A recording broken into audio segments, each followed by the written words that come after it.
कहानी का नाम अमृत के योद्धा। एपिसोड 5। पहला अमृत कण। भूकंप दैत्य को हराने के बाद आरव और नक्षत्र जंगल के बाहर बने पहाड़ी रास्ते की ओर बढ़े।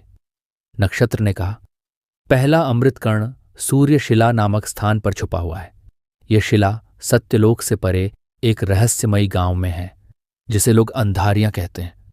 उस गांव में सूरज की किरणें कभी नहीं पहुंचती। आरव ने पूछा, अंधारिया में कौन रहता है?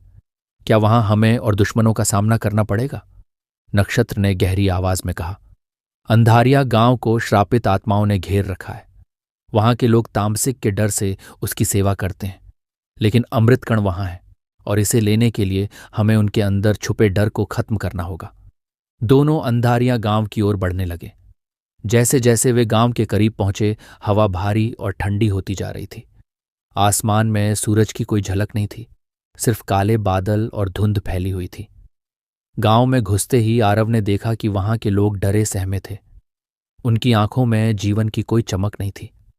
चारों ओर छोटे छोटे झोपड़े बने हुए थे, लेकिन हर झोपड़े पर काले धागे और अजीब प्रतीक बने हुए थे।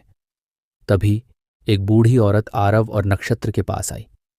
उसकी झुकी हुई कमर और कांपते हाथों के बावजूद उसकी आंखों में थोड़ी उम्मीद झलक रही थी। उसने धीमे स्वर में कहा, तुम कौन हो और यहां क्यों आए हो? आरव ने विनम्रता से उत्तर दिया, मैं आरव हूं। मैं सत्यलोक का रक्षक हूं और तामसिक को रोकने के लिए अमृतकण ढूंढने आया हूं। क्या आप मुझे सूर्यशिला का रास्ता दिखा सकती हैं? बूढ़ी औरत ने गहरी सांस ली।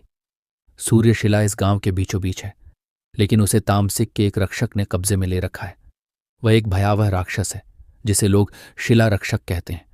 वह न सिर्फ शिला की रक्षा करता है, बल्कि गांव वालों को भी अपने डर से नियंत्रित करता है। आरव ने दृढ़ता से कहा, हम उसे हराने आए हैं।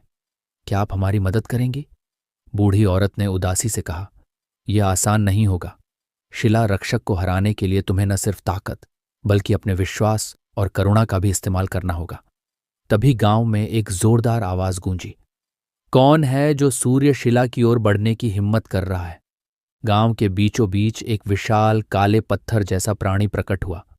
उसकी आंखें लाल अंगारों की तरह चमक रही थीं और उसका शरीर पूरी तरह चट्टानों से बना हुआ था। यह शिला रक्षक था। उसने जोर से गरजते हुए कहा, यहां से चले जाओ, वरना तुम्हारा हाल भी उन लोगों जैसा होगा जो मुझसे पहले लड़ने आए थे। आरव ने तलवार को कसकर पकड़ा और नक्षत्र की ओर देखा। नक्षत्र ने कहा, ध्यान से सुनो आरव, शिला रक्षक अजेय नहीं है। उसका कमजोर बिंदु उसकी आंखों में छुपा है, लेकिन उसकी ताकत तुम्हारी हिम्मत को हिलाने की कोशिश करेगी। अपने विश्वास पर डटे रहना। आरव ने तलवार से पहला वार किया। तलवार से निकली रोशनी शिला रक्षक की तरफ बढ़ी, लेकिन वह तेजी से पत्थरों में बदल गया और वार से बच गया। इसके बाद शिला रक्षक ने अपनी ताकत से पूरा गांव हिला दिया। गांव के लोग डर से चीखने लगे और अपने घरों में छुप गए। आरव ने शिला रक्षक का ध्यान बटाने के लिए उसे ललकारा, अगर तुम में हिम्मत है तो मुझसे लड़ो।